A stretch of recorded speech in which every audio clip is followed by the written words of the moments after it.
और अभी आपको ताज़ा खबर दें कि कीवीज और शाहीनों के दरमियान 5वां T20 था जो कि पाकिस्तान ने जीत लिया है। अब से कुछ देर पहले तक जो न्यूजीलैंड की टीम है वो 8 विकेटों के नुकसान पर 72 रन बना चुकी थी और पाकिस्तान ये मैच 42 रन से जीत गया है। पाकिस्तान और न्यूजीलैंड के दरमियान 5 मैचेस की ये सीरीज थी और T20 मैचेस की ये दिलचस्प सीरीज और पाकिस्तान 5वां मैच जीत गया है। और आपको बताएं कि 135 रन के हदफ के ताकुब में न्यूजीलैंड की बैटिंग जारी थी और अब पाकिस्तान ने ये मैच जीत लिया है। पाकिस्तान की जानिब से ये 5वां T20 जीता गया है। इससे पहले 4 मैचेस जो हुए वो न्यूजीलैंड ने जीते थे और पाकिस्तान ने अब ये आखिरी T20 5वां T20 जीत लिया है। टिम साउदी क्रीज पर मौजूद थे जिन्होंने 6 गेंदों पर 4 रन बनाए। इसके अलावा शाहीन शाह अफरीदी ने कोई भी खिलाड़ी आउट नहीं किया। पाकिस्तान ने न्यूजीलैंड के खिलाफ 5वां T20 मैच जीत लिया है। साबिक टेस्ट क्रिकेटर अब्दुल रज़ाक हमारे साथ मौजूद हैं। अब्दुल रज़ाक, कहिएगा 5वां T20 आखिरी मैच था, पाकिस्तान ने ये मैच जीत लिया है। पाकिस्तान की परफॉर्मेंस और ओवरऑल जो मैच था इस पर आपका तज्जिया चाहेंगे? जी, बड़ा अच्छा देखें, जीत तो जीत होती है और यहाँ जो कंडीशन थी पिच की सिमिलर पाकिस्तान जैसी थी। टर्न भी हो रहा था, बॉल बाउंस भी हो रहा था, लो भी रह रहा था थोड़ा सा। और जिस तरह की बॉलिंग पाकिस्तान ने की है, मैं समझता हूं कि अगर पहले मैचों में की होती इस तरह तो पाकिस्तान ये सीरीज जीत सकता था। और ये हमें ये मैच जीतने के बाद हमें याद दिलाएगा कि ये जो 4 मैच हम हारे हैं ये अपनी खराब बॉलिंग की वजह से मैच हारे। ठीक है, अब्दुल रज़ाक हमारे साथ रहिएगा। सिकंदर बख्त ने हमें ज्वाइन किया है। सिकंदर बख्त, कहिएगा पाकिस्तान की बैटिंग के बारे में आप क्या कहेंगे और न्यूजीलैंड जिस तरह से ये मैच हार गया उस पर आप क्या कहेंगे? हेलो, देखिए मैं भी हंस रहा था इस बात पे कि किसी ने अभी फौरन मुझे मैसेज किया कि देखें ज़का अशरफ की जाती जो है टीम के जो है वो जीतना शुरू हो गई। मैं हंस रहा था, हालांकि उन बेचारों का कोई कसूर नहीं है टीम के हारने पे। आपने सवाल किया था कि बैटिंग, हमने बैटिंग बड़ी पैथेटिक बैटिंग की आज। आप ये देखें कि बाबर आजम और रिजवान 10 ओवर खेले और अभी मैंने अपना जो है स्कोर कार्ड अंदर गाड़ी से तो उन्होंने जो है इतनी पैथेटिक बैटिंग की आज। ये पिच जो है, पहले तो हमें एक और शुक्रिया अदा करना चाहिए न्यूजीलैंड का कि उन्होंने स्लो विकेट बना दी हमारे लिए, जो हमें जो है पसंद है। और स्लो विकेट का हमने भरपूर फायदा उठाया, मगर हमारे बैट्समैनों ने आज बहुत खराब बैटिंग की है। जो हमारे जो टॉप प्लेयर्स थे, हमारे जो इस मैच जीतने का सहरा जो है, मैं नीचे वो अब्बास अफरीदी को और दूंगा जिन्होंने जो है जल्दी कुछ रन किए, जिसकी वजह से हम इस पोजीशन पे आए कि मैच जीतने में। जितने से स्कोर कार्ड निकाल रहा हूँ, 1 मिनट दे मुझे। देखें, फरहान ने इसने अब्बास आफरीदी के जो 14 रन थे नीचे, जो उन्होंने 6 बॉलों पे किए, फरहान ने 19 रन किए जो कि 13 गेंदों के पर। इससे जो है मैच का फर्क पड़ा हमारे। अदरवाइज हमारे जो रिजवान थे उन्होंने 38 गेंदों पे 38 किए, कोई कसर नहीं छोड़ी थी उन्होंने। बाबर ने 13 ओवर में 24 रन किए। बाबर को पता था कि उनको चोट लग गई है और वो नहीं खेल पा रहे, तो उन्हें वापस चले जाना चाहिए था। उनका हाथ पे चोट लग गई थी, वो खेलते रहे। 10 ओवर उन्होंने जाए किए। हमने 10 ओवर में सिर्फ 53 रन बनाए और हमारे 2 खिलाड़ी यहाँ थे। तो हमारी बैटिंग जो थी बिल्कुल पैथेटिक थी। ये स्लो पिच थी जिसकी वजह से हमें फायदा हुआ और हमारे स्पिनर्स ने हमें ये मैच जिताया। अब्दुल रज़ाक, सिकंदर बख्त ये कह रहे हैं कि जो हमारी बैटिंग थी वो तो बिल्कुल पैथेटिक थी, लेकिन बॉलिंग के बारे में आप क्या कहेंगे? क्या इस दफ़ा स्ट्रेटजी थी पाकिस्तान की कि तमाम खिलाड़ियों को आउट कर दिया और जो बाकी 4 मैचेस पाकिस्तान ने खेले उसमें ऐसी बॉलिंग नहीं करा सके? देखिए, पहली बात ये है कि फखर को क्रेडिट देना चाहिए जिस तरह की फखर ने बैटिंग की है और उन्होंने 4-5 छक्के मारे हैं, तो उस वजह से मैं समझता हूँ कि पाकिस्तान स्कोर यहाँ तक पहुँचा, वरना पाकिस्तान 100 भी स्कोर ना करता। और बात यह है कि पिच की कंडीशन ऐसी थी और डे मैच था। इसमें नॉर्मली जो डे एंड मैचेस होते हैं वहाँ पे थोड़ा सा पिच में मॉइस्चर भी रहता है, बॉल अच्छा भी आता है, स्पिनर के लिए कुछ नहीं होता। तो इसमें ये देखा गया कि उनके स्पिनर ने अच्छी बॉलिंग की है और पाकिस्तान के स्पिनर ने बहुत अच्छी बॉलिंग की है और सारा क्रेडिट मैं समझता हूँ कि पाकिस्तान की बॉलर्स को जाता है ये मैच जीतने में। पाकिस्तान के बॉलर्स को ये तमाम क्रेडिट जाता है। अब्दुल रज़ाक ये कह रहे हैं सिकंदर बख्त, आप बॉलिंग पर क्या कमेंट करेंगे? आपको आज की जो बॉलिंग थी पाकिस्तानी टीम की वो कैसी लगी? तमाम खिलाड़ी आउट कर दिए पाकिस्तान ने।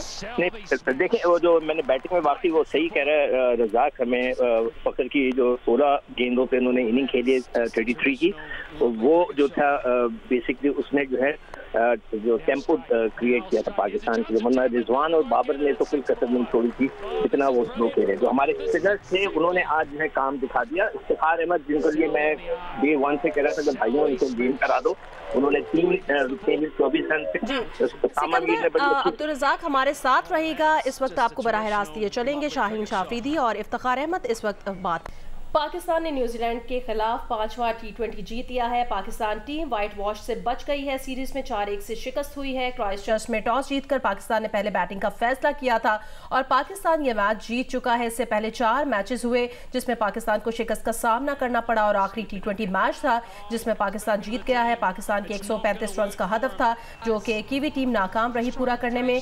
न्यूजीलैंड की टीम 17.2 ओवर्स में पूरी टीम आउट हो गई। पाकिस्तान टीम व्हाइट वॉश से बच गई है। सीरीज में 4-1 से न्यूजीलैंड को जीत मिली है, लेकिन पाकिस्तान ने आज का मैच जीत लिया है। सिकंदर बख्त हमारे साथ है। सिकंदर, कहिएगा, आप अपनी बात को कंटिन्यू करें। खासतौर पे स्पिनर्स उन्होंने बड़ा जबरदस्त बॉलिंग की। इफ्तिखार ने 4 ओवर में 24 रन देके 3 आउट किए और नवाज ने 2 आउट किए 18 रन देके 4 ओवर में। उसामा ने 1 आउट किया 21 रन दिए थे 4 ओवर में। तो उनकी जो बॉलिंग थी ना इस पिच के लिहाज से बहुत जबरदस्त थी और इस लिहाज से शाहीन ने बड़ी अक्लमंदी के साथ ये किया कि फास्ट बॉलर से बॉलिंग नहीं कराई। जैसे जमान से और अब्बास अफरीदी से सिर्फ उन्होंने 1-1 ओवर किया और उन्होंने खुद आके आखिरी में 2 आउट किए। तो ये खेल सारा हमारे बॉलर्स ने बनाया। कुछ अच्छे कैचेज भी पकड़ लिए गए, कुछ थोड़े भी, मगर निस्बतन आज जो है हमारी परफॉर्मेंस लिहाज से अच्छी रही। और इसकी जो बेसिक वजह थी कि जो ये पिच थी हमें सूट कर गई और न्यूजीलैंड के जो ये स्लो पिच बनाई वो खुद ही इसमें फंस गए। और तो हमारी जो शुरू की जो बैटिंग थी, मैंने जैसे आपको पहले बताया कि रिजवान ने सिर्फ 38 गेंदों पे सिर्फ 38 रन किए और उन्होंने कोई कसर नहीं छोड़ी थी। मगर फखर ने आकर भी जबरदस्त बैटिंग की और नीचे आकर अब्बास अफरीदी ने अच्छी बैटिंग की। तो उनके वजह से ये हमारा और फरहान ने, साहबजादा फरहान ने, जिसकी वजह से हम ये मैच जीते, साहबजादा पठान, और इनकी वजह से ये मैच जीते हैं। अब्दुल रज़ाक, कहिएगा कि आगे अब क्या स्ट्रेटजी पाकिस्तान की होनी चाहिए? आगे भी दीगर सीरीज आएंगी, मैचेस होंगे, तो आज का मैच देखते हुए आपको क्या लगता है कि आगे क्या चेंजिंग्स करनी चाहिए? देखिए, सीधी बात है कि ये पाकिस्तान की टीम है, कोई महल्ले की टीम तो नहीं है कि आप इतने एक्सपेरिमेंट करने शुरू कर दें। और ये इस तरह नहीं होता। एक इंटरनेशनल क्रिकेट का एक स्टैंडर्ड है और उसके मुताबिक क्रिकेट खेली जाती है। और आप जिस तरह की आज बैट्समैन ने चलाया है, जैसे सीबुल्ला ने बैटिंग की है, मारने की कोशिश की है, तो ये उसको सीखना चाहिए। इतने दिनों से वो टीम के साथ है तो किसी ने उसके साथ कोई बात नहीं की, कोचिंग नहीं की, उसे बताया नहीं कि इंटरनेशनल क्रिकेट का मतलब ये होता है कि आपने मेरिट पे खेलना होता है, आपने बॉल की लाइन में आके खेलना होता है। चला के खेलने वाला कभी कामयाब नहीं हो सकता, उसको इंटरनेशनल खेलने का कोई हक नहीं है। तो ये देखना पड़ेगा, एक्सपेरिमेंट कम करें और T20 के स्पेशलिस्ट बैट्समैन ढूंढें जिनके स्ट्राइक रेट 150-160 के करीब हो। तो हमारी जो प्रॉब्लम है, हमारे जितने मेन प्लेयर हैं उन सब का स्ट्राइक रेट 129 है, 130 है। तो ये बड़ी पेनफुल बात है और मैंने ये भी रियलाइज की है कि अगर T20 के प्लेयरों का ये स्ट्राइक रेट है बैटिंग में, तो फिर पाकिस्तान कैसे दूसरा करेगी?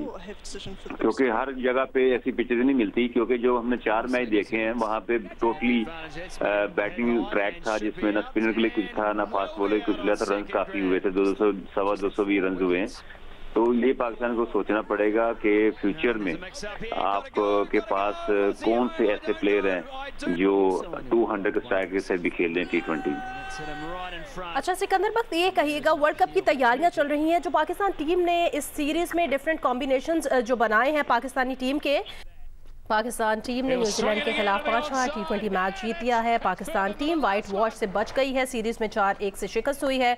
135 रन का हदफ दिया गया था। पाकिस्तान की टीम की जानिब से सिकंदर बख्त और अब्दुल रज़ाक हमारे साथ मौजूद हैं। सिकंदर बख्त, कहिएगा वर्ल्ड कप की तैयारियां चल रही हैं, डिफरेंट कॉम्बिनेशंस पाकिस्तान की जानिब से बनाए गए, आपको क्या लगता है ये जो कॉम्बिनेशन, ये जो एक्सपेरिमेंट्स पाकिस्तान ने किए हैं, ये फ़ायदा देंगे आगे आने वाले वर्ल्ड कप में? इनको अभी वो हसीब को रज़ाक कह रहे थे, हसीब एक नया बच्चा है, पहली दफा है, बलूचिस्तान से उसका ताल्लुक है, तो उसको इतना जो हमें क्रिटिसाइज नहीं करना चाहिए। मैं तो यहाँ पर भी रिजवान को ब्लेम करूंगा, वो बच्चा है, पहली दफा खेलने आया, अभी तो 21-22 साल का नहीं हुआ है, इसकी उम्र है। आपको चाहिए था कि पहला ओवर खेलते, पहली बॉल आप खुद खेलते, आपने उस बच्चे को आगे कर दिया और उसको कहा गया होगा कि अपना नेचुरल गेम से, तो वो बेचारा आउट हो गया। अब आपका जो सवाल है कि कॉम्बिनेशन मुख्तलिफ किस्म की जो चॉइस है उसके अंदर देखें, जो लड़का जैसे कि एक ओपनर है उसको ओपनर ही खिलाना चाहिए। फरहान साहबजादा फरहान पता नहीं मिडिल ऑर्डर में खेलते हैं वो, वैसे वो ओपनर भी हैं, उनको ओपन कराना चाहिए था। सारे लोग थोड़ा फेल हो गए, मगर उसमें पोटेंशियल है। आमिर जमाल में बहुत पोटेंशियल है, उनको बताना पड़ेगा कि T20 क्रिकेट कैसे खेली जाती है। तो कुछ लड़के तो बहुत अच्छे हैं, मगर जो नए नौजवान बच्चे हैं उन्हें हमें दोबारा चांस देना चाहिए। हमें ये नहीं कह देना चाहिए कि वो एक मैच में फेल हो गए या एक सीरीज में फेल हो गए तो अब उनका कैरियर खत्म हो गया। तो ये बहुत बड़ी ज्यादती होगी। जो कॉम्बिनेशन हमने इस्तेमाल किए उसमें हमें चाहिए था कि रिजवान को कहीं नीचे बुलाकर बैटिंग ऑर्डर में दो ओपनर जो रेगुलर हैं उनको खिलाते, तो फिर हमें पता चलता है ओपनर को ओपन ही कराना चाहिए। ये नहीं हो सकता कि एक ओपनर है तो उसको 6 नंबर पे भेज दें, उसे 5 नंबर पे भेज दें, जिस तरह का आज पकड़ खेला है अचानक, तो इस तरह क्या वो भी तो ओपनर है, आप उसको भी भेज सकते हैं। ये कहना कि सिर्फ रिजवान और बाबर ओपन करेंगे, ये जाती है। तो हमने सही तरीके से जो कॉम्बिनेशन इस्तेमाल नहीं किए, तो अब जो सीरीज होगी, होम सीरीज होगी, उसमें हमें नौजवानों को प्रॉपर चांस देना चाहिए और जो सीनियर प्लेयर जो टीम का हिस्सा है और रहे के उन्हें थोड़ा रेस्ट दे देंगे, तो उसी से आप नए लड़के ढूंढ सकते हैं। बगैर नए लड़के देखें, हमारा जो मिडिल ऑर्डर है कंप्लीट फेलियर रहा। हमने मिडिल ऑर्डर में क्यों रन नहीं, आज कमेंटेटर्स भी इसका जिक्र कर रहे थे कि पाकिस्तान का जो सबसे बड़ा जो प्रॉब्लम है वो मिडिल ऑर्डर है, तो हमें वहाँ पर सही बंदे लेकर आए। अच्छा अब्दुल रज़ाक, ये कहिएगा शाहीन शाह अफरीदी के परफॉर्मेंस पर, उनकी बॉलिंग पर आप क्या कहेंगे? देखिए शाहीन तो अच्छे बॉलर हैं ही, और ये कि जो पहले 4 T20 मैच हुए हैं वहाँ पे हमारे बॉलर ने अच्छी बॉलिंग नहीं की, जिसकी वजह से हम मैचेस हारे। और जहाँ जरूरत पड़ती है शाहीन कोशिश, आज उन्होंने बॉल भी तेज किए हैं और मैं समझता हूँ वो सारा प्रेशर उतर गया है 4 मैच हारने के बाद। और ये पिच जो थी ना, ये काफी अच्छी थी बॉलर्स के लिए, स्पिनर के लिए भी, फास्ट बॉलर के लिए भी, और इतने इजी रन नहीं आए पिच पे, क्योंकि लो स्कोरिंग पाकिस्तान ने भी किया है और वो 92 पे आउट हो गई। और पाकिस्तान लकी सेंस में रहा कि वो मिचेल्स नहीं खेले आज उनके, जिन्होंने पिछले मैच में पार्टनरशिप लगाई थी फिलिप्स के साथ, तो ये भी पाकिस्तान के प्लस पॉइंट था। और ये कि हर मैच में ऐसी विकेटें नहीं मिलेंगी, वहाँ जहाँ पे मैचेस होंगे तो वहाँ पे स्पिनर को फिर ये करना, बड़ी अच्छी बॉलिंग करनी पड़ेगी। शुक्रिया अब्दुल रज़ाक। और सिकंदर बख्त हमारे साथ मौजूद है और पाकिस्तान ने जो न्यूजीलैंड के खिलाफ 5वां T20 मैच जीता है उस पर अपना तजिया दे रहे हैं। मौसम से मुतालिक अपडेट करें। बालाई सिंध, पंजाब और खैबर पख्तूनख्वा के मैदानी इलाकों में आज भी शदीद धुंध है। M1 इस्लामाबाद से पेशावर तक बंद कर दी गई है। इस्लामाबाद लाहौर M2 और मुल्तान सक्कर के मुख्तलिफ सेक्शन भी ट्रैफिक के लिए बंद हैं। हद निगाह कम होने से कौमी शाहराहों पर आमदोरफ्त में मुश्किलात का सामना है।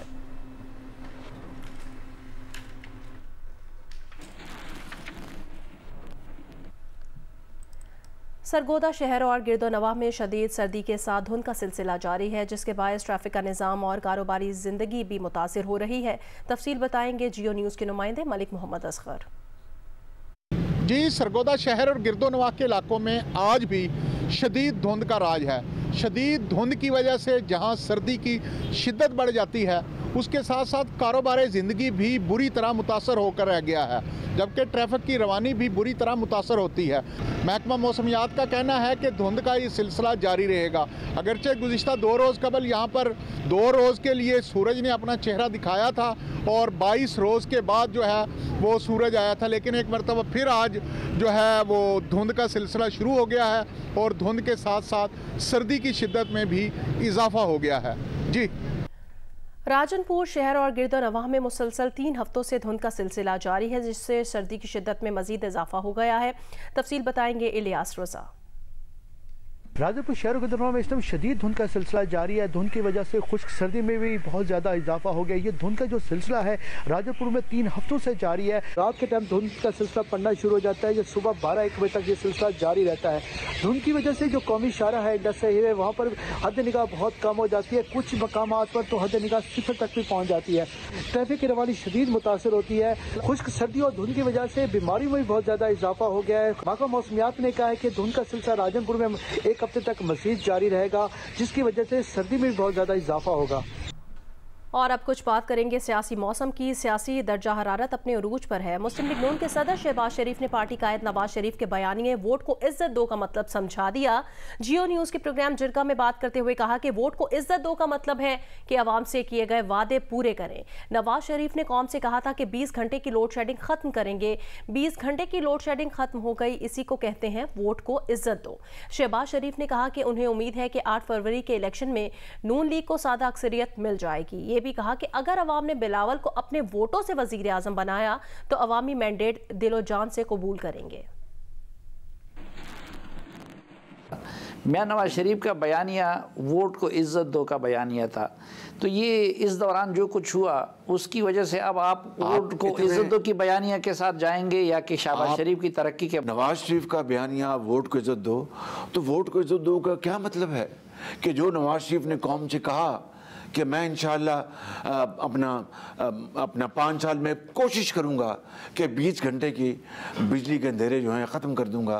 अल्लाह ताला ने उनकी दुआ कबूल की, उन्होंने मेहनत की और वो 20 घंटे का जो दौरानिया था लोड शेडिंग की, जिसने तबाही कर दी, ख़त्म हो गया। तो इसी को तो कहते हैं वोट को इज्जत दो।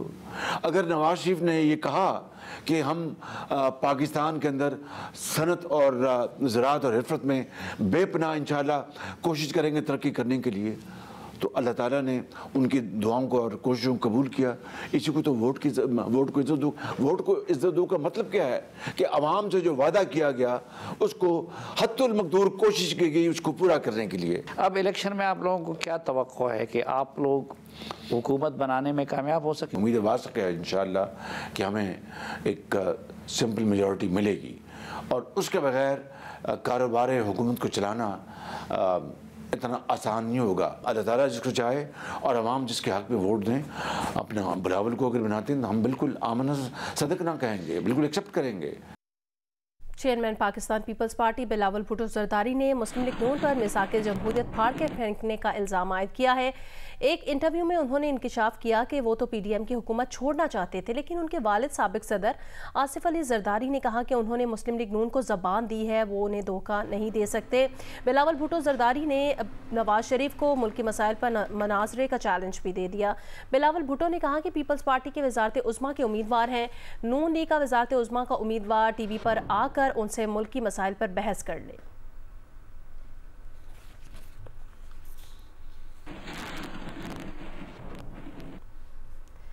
नवाज शरीफ का ये लेवल नहीं कि अंडर ट्रेनिंग से मकालमा करे। SN इकबाल का बिलावल भुट्टो को जवाब। कहा बिलावल ने ज़बान ठीक ना की तो हम जवाब देना जानते हैं। कहा बिलावल भुट्टो जरदारी अंडर 19 का खिलाड़ी है। बिलावल के वालिद कहते हैं कि अभी उसकी तरबियत कर रहा हूँ, वो नेट प्रैक्टिस कर रहा है। बिलावल को वार्निंग देता हूँ कि हमारे कायद का नाम एहतराम से लें। बिलावल लाड़काना का मेरे नारोवाल से मुआवजा कर लें। नारोवाल बेहतर हुआ तो आप सियासत छोड़ दें, अगर लाड़काना नारोवाल से बेहतर हुआ तो मैं सियासत छोड़ दूंगा। हमारे कायद नवाज शरीफ के ऊपर हमले कर रहा है। मैं बिलावल भुट्टो जरदारी को वार्निंग देना चाहता हूँ, हमारे कायद का नाम एहतराम से लो। अगर तुमने अपनी जबान ठीक न की तो हम भी तुम्हें जवाब देना जानते हैं। कहता है कि मेरे साथ नवाज शरीफ मुकालमा करे। नवाज शरीफ का ये लेवल नहीं है कि अंडर ट्रेनिंग लोगों से मुकालमा करे और डिबेट करे। आओ मैं चैलेंज करता हूं, मेरे साथ डिबेट करो, पता लग जाएगा कि तुमने कराची का क्या हाल किया है और अब लाहौर को उजाड़ने आ रहे हो। तुमने सिंध का क्या हाल किया है और अब पंजाब उजाड़ने आ रहे हो। पंजाब के लोग जानते हैं कि कराची और सिंध में क्या उजाड़ हुआ है। पंजाब में तुम्हें कोई वोट नहीं मिल सकता। मुस्लिम लीग नून की चीफ ऑर्गेनाइजर मरियम नवाज ने कहा कि ये इंतखाब जीतने की नहीं, अवाम को महंगाई से निजात दिलाने की जंग है। हम महंगाई का शिकार करेंगे, अवाम को रिलीफ देंगे। अवाम ने बहुत मसाइल देख लिए हैं, अब उन्हें मसाइल का हल देना है। इंतखाबी सरगर्मियों से मुतालिक मुशावरती इजलास में कहा, बेरोज़गारी और गुर्बत से निजात दिलाने का अमली प्रोग्राम तैयार कर लिया है। अवाम 8 फरवरी को शेर पर मोहर लगाकर नवाज शरीफ को वज़ीर आज़म बनाएं।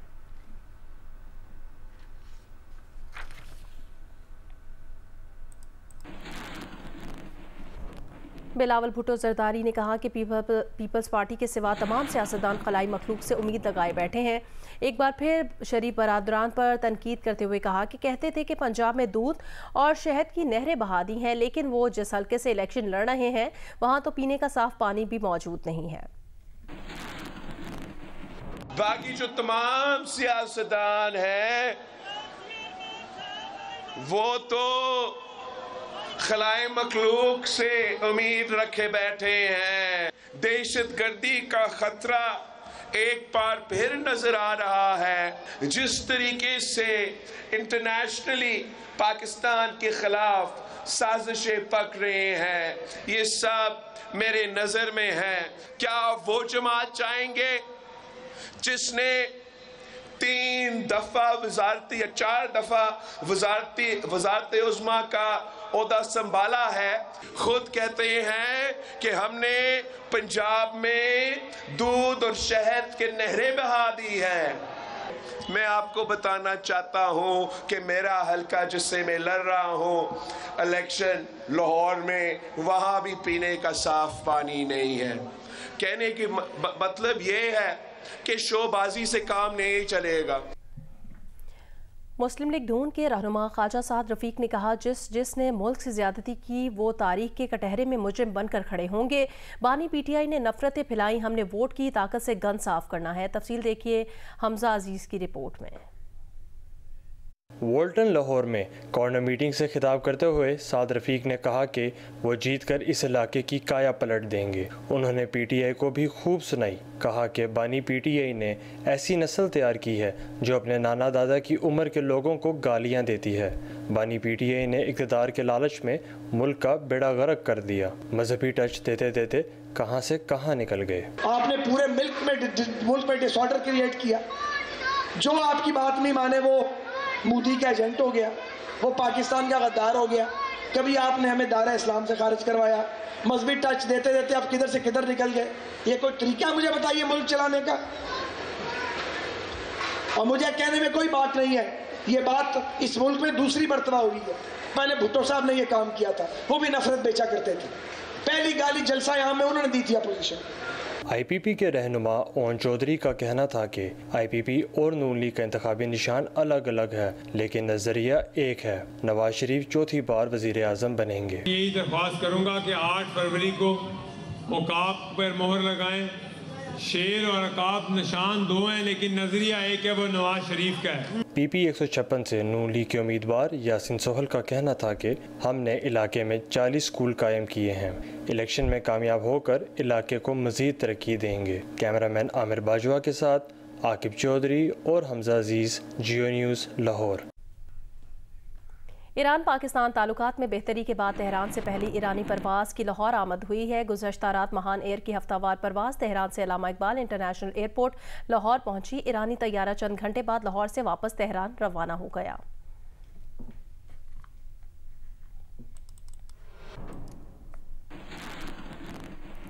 जैकबाबाद के हल्का NA 190 अब तक बुनियादी सहूलियात से महरूम है। मुल्क भर की तरह इस हल्के में भी इंतखाबी सरगर्मियां जारी हैं, जहां 8 फरवरी को पीपल्स पार्टी के एजाज जाखरानी और आज़ाद उम्मीदवार मोहम्मद मियां सुमरो के दरमियान सियासी दंगल होगा। मुकेश रुपैता की रिपोर्ट देखिए। जैकबाबाद आम इंतखाबात में जिले की कौमी नशिस्त हल्का NA 190 पर पीपल्स पार्टी और आज़ाद उम्मीदवार के दरमियान 8 फरवरी को दंगल होने जा रहा है। इस हल्के में कुल वोटर्स की तादाद 4,97,578, जिसमें मेल वोटर्स 2,66,015, जबकि फीमेल वोटर्स की तादाद 2,31,563 है। इस हल्के के अहम मसाइल में निकासी आब, पीने का साफ पानी, सड़कों की तबाह हालत, सरकारी स्कूलों में सहूलियात की कमी और सेहत की सहूलियात ना होना शामिल हैं। एक बहुत बड़ा मसला जेकाबाद के साथ है कि यहाँ के ड्रेनेज का बहुत बड़ा मसला है। ड्रेनेज का कोई हम पैकेज ले आएंगे ये सिटी के लिए की प्रायोरिटी। आप देख लें 1 रुपया भी आपके पास ना हो, आप NICVD चले जाए तो उसको बेहतर करने की ज़रूरत है हेल्थ को। और तीसरी प्रायोरिटी होगी तीसरी एजुकेशन और चौथी वुमेन एम्पावरमेंट। इस पे हम काम करेंगे। पानी, निकास, इरिगेशन की खाटी पुलें हैं जो इरिगेशन इतनी पुरानी हैं उनको देखना है। उसके बाद आपके करप्शन को चेक करना है। एजुकेशन, हेल्थ, हर चीज़ की ज़रूरत है पूरी डिस्ट्रिक्ट में, सिर्फ इस हल्के में नहीं। शहरियों का कहना है कि उम्मीदवार कोई भी जीते लेकिन उनके मसाइल हल होने चाहिए। जो भी जीत कर आए हम उनसे यही गुजारिश करें कि जेकाबाद में जो भी बुनियादी मसाइल हैं वो हल करें। शहर में तरक्याती काम होने चाहिए, यहाँ के जो मसाइल हैं वो हल होने चाहिए। इस हल्के से 2018 के इंतखाबात में सरदार मोहम्मद मियां सुमरो PTI के टिकट पर 92,274 वोट लेकर कामयाब हुए थे। कौमी असम्बली की नशिस्त के लिए हल्के की आवाम तीर का इंतखाब करेगी या चारपाई का, ये तो 8 फरवरी को आने वाला वक्त ही बताएगा। कैमरामैन शबीर खोसो के साथ केश रुपेता, जियो न्यूज़, जेकाबाद। कौमी असम्बली का हल्का 201 सक्खर की गुंजान आबादी, कारोबारी मराकज़ और दीगर इलाकों पर मुश्तमिल है। यहाँ वोटर्स को तजावुज़ात, सफाई सुथराई की अबतर सूरत हाल का सामना है। तफसील बताएंगे जियो न्यूज़ के नुमाइंदे चौधरी मोहम्मद इरशाद। जी हम इस वक्त मौजूद हैं सक्खर में हल्का NA 201 जो कि सक्खर शहर की गुंजान आबादी और दीगर इलाकों में मुश्तमिल है। ये नश्ता रोड का इलाका है। इसके आसपास चारों तरफ जो है वो तिजारती मराकज़ हैं। अगर इस हल्के में बात की जाए तो यहाँ मजमूई तौर पर 4,57,057 वोटर्स हैं। यहाँ पर लोगों के बुनियादी मसाइल क्या हैं हम उनसे जानते हैं। तजावुज़ात और ये नाली वगैरह का सीवरेज का गंदा पानी आए दिन खड़ा होता है। इतने मसले मसाइल हैं, काम हो रहे हैं मानते हैं, मगर ये बाहर की साइड हो रहे हैं। अंदरूनी शहर के अंदर कोई भी ऐसा कोई काम नहीं हो रहा। शहर की बहुत बुरी हालत है। यहाँ पे जमादार भी नहीं आते, नालियाँ भी भरी हुई हैं, टूट फूट बहुत है, तजावुज़ात इतनी है कि आदमी, औरतें, बच्चे जो स्कूल से आते हैं वो चल नहीं सकते, निकल नहीं सकते, बड़ी परेशानी है। कौमी असम्बली के इस हल्के में पीपल्स पार्टी के नुमान इस्लाम शेख, GDA के दीदार जतोई, जमात इस्लामी के हिजबुल्लाह जखड़ो, MKM पाकिस्तान के वजारत सयाल, आज़ाद उम्मीदवार आगा अयूब शाह समेत दीगर उम्मीदवारों के दरमियान मुकाबला होगा। जी लाहौर में डिस्कवरिंग न्यू आर्टिस्ट प्रोग्राम के ज़ेर एहतमाम पेंटिंग्स की नुमाइश का एहतमाम किया गया, जिसमें नुमाया कारकर्दगी का मुजाहरा करने वाले कम उम्र आर्टिस्टों में इनामात और मेडल्स तकसीम किए गए। तफसील देखिए हफ्सा उस्मान की रिपोर्ट में। डिस्कवरिंग न्यू आर्टिस्ट के ज़ेर एहतमाम 10वें आर्ट फॉर चेंज एग्जीबिशन का एहतमाम किया गया, जिसमें 7 मुल्कों से 5,000 आर्ट वर्क मौसूल हुए। डिस्प्ले में 164 आर्ट वर्क रखे गए। डिस्कवरिंग न्यू आर्टिस्ट प्रोग्राम की डायरेक्टर सारा अली का कहना था कि आर्टिस्ट बनने के ख्वाहिशमंद हर बच्चे को भरपूर मौका देना चाहते हैं। बच्चों को पेंट के साथ हम काम करवाते हैं, कैनवस के साथ काम करवाते हैं, तो उनमें से बहुत सारे बच्चे ऐसे हैं कि जो उन आर्ट मटीरियल से आगे ही नहीं है। तो ये हमारी कोशिश है कि उनको ज़्यादा से ज़्यादा हम अपॉर्चुनिटी दें कि एक तो उनको क्वालिटी आर्ट एजुकेशन मिले, दूसरा ये कि वो अपने ख्वाहिशात का बयान जो है वो एक ही प्लेटफॉर्म के ऊपर कर सकें। बच्चों ने कैनवस पर मुख्तलिफ रंगों से ऐसे शाहकार बनाए कि पब्लिक सर्विस मैसेज भी नुमाया हो गए। इसमें मैंने एक्रेलिक पेंट्स यूज़ किए थे और इसमें बेसिकली इस तरह दिखाया हुआ है कि इसमें जो एक बर्ड है वो अपनी रिफ्लेक्शन को देख सकता है पानी के अंदर। I try to show that our security in our hands. We need to protect it. I just wanted to show कि इतना कलरफुल भी हो सकता है दुनिया, and like the trees are very colorful, so we shouldn't cut them down. बहुत प्यारे colours use किए हैं, बहुत खुश हूँ मैं इनको देख के। तकरीब के इख्तिताम पर बच्चों में कैश, इनामात, मेडल्स और सर्टिफिकेट तकसीम किए गए। कैमरामैन आमिर बाजवा के साथ हफ्सा उस्मान, जियो न्यूज़।